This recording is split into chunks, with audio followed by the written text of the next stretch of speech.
What? Our electric bill is getting higher every month. Lately, there's been an increase of cost of energy per kilowatt hour. Again?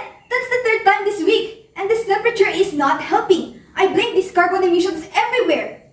If only there's an alternative source of energy that is cheap, safe, and environmental friendly.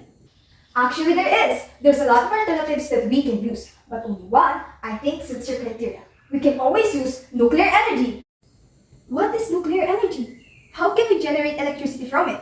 How can we solve the issues in energy crisis while mitigating our problem on excessive carbon emissions? Join me as we unravel the wonders of nuclear energy. This is nuclear fission, hitting two birds with one neutron.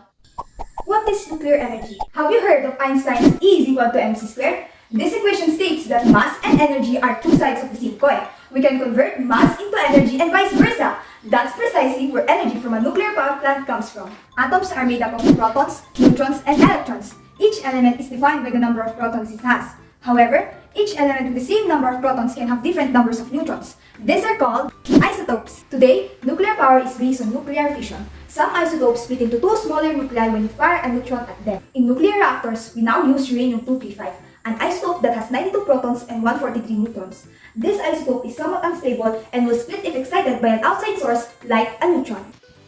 When you fire a neutron at uranium-235 and its nucleus splits, you get two smaller atoms, a few neutrons, and some energy in the form of heat.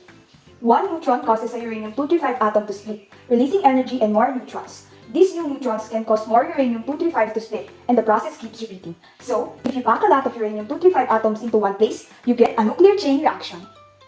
How can we generate electricity from this? The heat produced during nuclear fission in the reactor core is used to boil water into steam, which turns the blades of a steam turbine. As the turbine blades turn, they drive generators that make electricity. Nuclear plants cool the steam back into water in a separate structure at the power plant called a cooling tower, or they use water from ponds, rivers, or the ocean. This is like boiling water and producing steam in a beaker. But instead of using fire, we use heat energy from the fission of a uranium-235. Is nuclear energy safe? Studies show that nuclear energy is one of the safest sources of energy. It just costs about 90 cents per terawatt-hour compared to other sources of energy like coal, oil, and gas. It is also a near-zero carbon, a reliable energy source, and has the third lowest carbon footprint of all energy types. Actually, if we use nuclear power as our primary energy source, we'll reduce our carbon emissions by up to 98%. Developed countries like USA, France, China, and Japan now use nuclear power plant as their primary energy source. In developing countries like ours, nuclear power plant will be the best solution to our perennial problems on expensive electricity and on the growing threat on the environment and our well-being brought about by the excessive carbon emissions from coal power plants. Every problem has a solution, and two of ours can be answered by nuclear fission.